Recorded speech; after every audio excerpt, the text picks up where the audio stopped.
سوال دیگر میگویند که از روی مسلمانی سر قبر رو پنجره بندی کردن و سنگ گذاشتن درست نیست. اگر تماما به قبر اعتبار ندهیم آیا به احترامی به گذشتگان نمی شود؟ پیامبر صلی الله علیه و سلم پیشا پیش مرگ خود میگویند خداوند لعنت کند یهود و نصرانی را. وقتی یکی از انسانهای شریف از آنها میمرد یا از دنیا میرود اتخذوا قبرهم مسجده، یعنی قبر اون رو برای خود مسجد قرار میدادند، جای عبادتگاه. یعنی مقصد پیامبر این بود که یکی بعد از مرگ من این کار رو نکنید.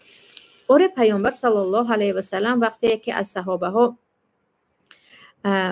عثمان ابن مظعون بودند میمیرند، پیامبر یک سنگ رو میمونند، سنگ عادی رو، و میگویند با این من قبر برادرم رو میشناسم.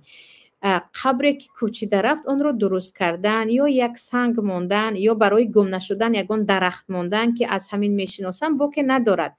اما اون رو مثل خانه کردن و الکی مثل یهود و نصرانی ها که کار آنها یعنی به زنده هایشان اهمیت نمیدهند و مرده هایشان اینقدر پول صرف میکنند، این مانندی به یهود و نصرانی میشود که پنجره کردن و نمیدونم سنگ مرمر کردن و خیلی خوشرو کردن و مناره کردن و حتی این قبر فلان اولیا گویان دیگر مردم از آن قبر رفته از خاکش خوردن و در نزدش نشستن، این جایز نیست. و قبری که کوچیده است درست کردن ممکن است، یا پیش قبر یک سنگ عادی، خیلی گفتم یک قشتک عادی، یک چیز عادی که از آن قبر رو شناسیم گفتن ممکن، اما نوشتن و بالای آن را بالا کردن و آرا دادن را پیامبر من کردند و این تماما جایز نیست.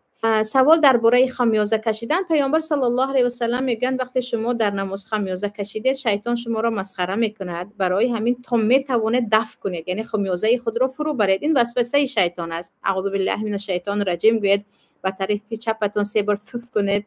این چی است؟ وسوسه شیطان است که شیطان در نماز شما را میخواهد از نماز دور کند. این به جن رابطه ندارد، اما از شیطان است که شیطان به هر راه در نماز به ما هجوم میکند. یکی به یادمون چیزهای رو میآورد که عموما در یادمون نیست، یکی با خمیازه کشیدن، یکی با وسوسه که تو طهارت داری نداری، یعنی با هر راه میآید. و پیامبر چی میگویند؟